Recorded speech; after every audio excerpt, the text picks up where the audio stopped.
Hello and welcome to this video.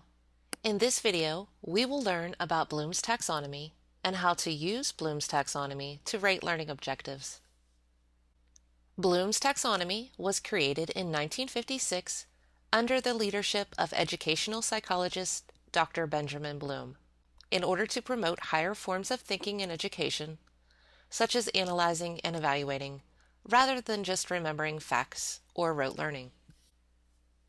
Bloom's taxonomy is a multi-tiered model of classifying thinking according to 6 cognitive domains. The taxonomy is divided into 6 levels of learning, and we can associate action verbs with each of these levels. These 6 levels of learning and the associated action verbs can be used to create learning objectives for your course. Let's take a look at the 6 levels in more detail. Remembering involves retrieving, recognizing, and recalling relevant knowledge from long-term memory. Here are some verbs associated with this level. Understanding means to construct information from oral, written, and graphic messages. Verbs associated with this level might be applying involves carrying out or using a procedure through executing or implementing. Here are some verbs associated with the application level. Analyzing deals with breaking material into constituent parts or determining how those parts relate to one another and to an overall structure. Here are some verbs associated with this level. Evaluating has the learner making judgments based on criteria and standards. Here are some verbs that might be associated with this level. And finally, creating, or putting elements together to form a coherent or functional whole, reorganizing elements into a new pattern or structure. Here are some verbs associated with creating. Like other taxonomies, Bloom's is hierarchical and begins with lower order thinking skills to higher order thinking skills. Bloom's infers that learning at the higher levels is dependent upon having attained prerequisite knowledge and skills at lower levels. You will often see Bloom's taxonomy displayed as a pyramid graphic like the one you see here to help demonstrate the hierarchy. So let's examine how the hierarchical nature of Bloom's taxonomy relates to course design and how a student will learn the concepts in your course. As we've just learned, Bloom's classifies learning from lower order to higher order, and each category of learning builds upon the other. To further clarify this concept, it can be said that before you can understand a concept, you must remember it. To apply a concept, you must understand it. In order to evaluate a concept, you must have analyzed it. And to create an accurate conclusion, you must have completed a thorough evaluation. As you introduce new concepts to students, they will need to understand, remember, and apply the concepts to move forward to the higher order skills, such as analyzing, evaluating, and creating. So as you begin to think about the design of your course, you should first consider the complexity of your content as well as the learning level of your students to determine where the majority of the learning should fall. Lower level or introductory courses introduce a variety of skills and new concepts, and therefore have a majority of the learning objectives fall within the lower order thinking skills. Advanced courses often assume that the student comes prepared with the foundational knowledge, and they are now ready to use this knowledge to move on to higher order of thinking and learning, and therefore should contain learning objectives that focus on higher order skills. This is not to say that an introductory course will only accomplish the lower domain, and an advanced course will only accomplish the higher order domain. In fact, every course should have a variety of objectives from each domain.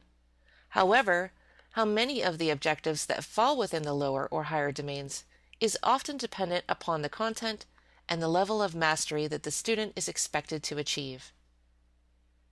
To help instructors select verbs for their learning objectives, we've created what we'd like to call a Bloom's wheel that contains the levels of Bloom's taxonomy, associated verbs that pertain to each level, and some suggestions of activities that are associated with each level. You can download your own Bloom's wheel at the link shown on the screen. I'll be showing you how to use it in just a bit. And now that we understand Bloom's taxonomy, let's use what we've learned to construct a measurable learning objective. First, you should start with a STEM sentence. All learning objectives contain a STEM sentence. They are most often written as the STEM sentence with a bulleted list of objectives that follow the STEM. For your course modules, you may want to use the STEM.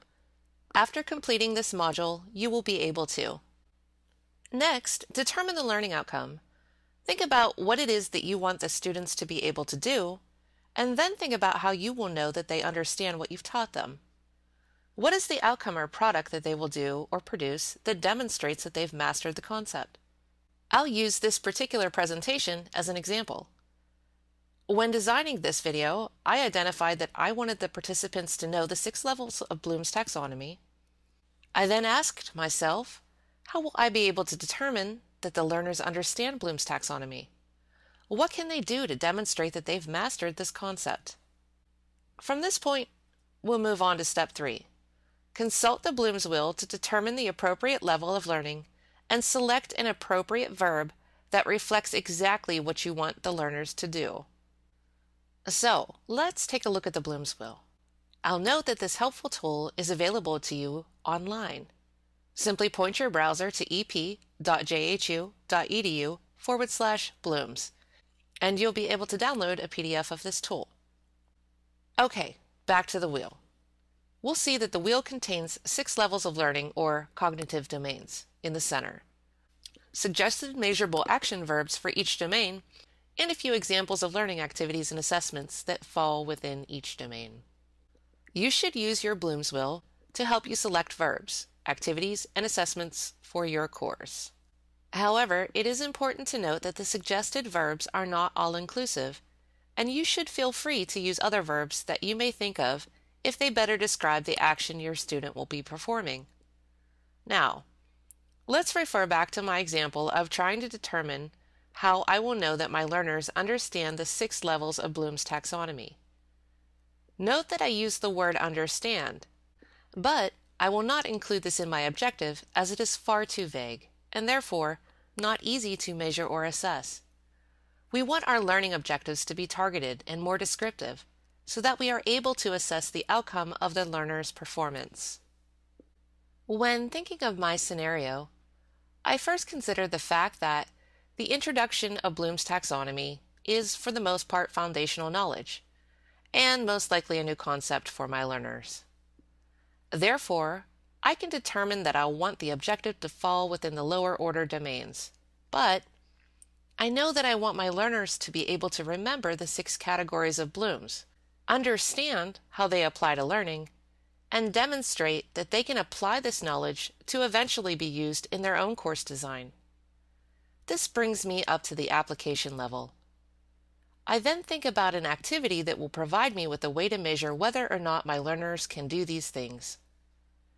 After looking at the suggested activities and verbs, I decide that I will have them classify learning objectives within the 6 levels of Bloom's taxonomy. This will demonstrate that they not only know the levels, but that they can both understand and apply this knowledge. Okay, so we are now ready to move on to step 4, which is to write out our actual learning objective. Classify learning objectives within the 6 cognitive domains of Bloom's taxonomy.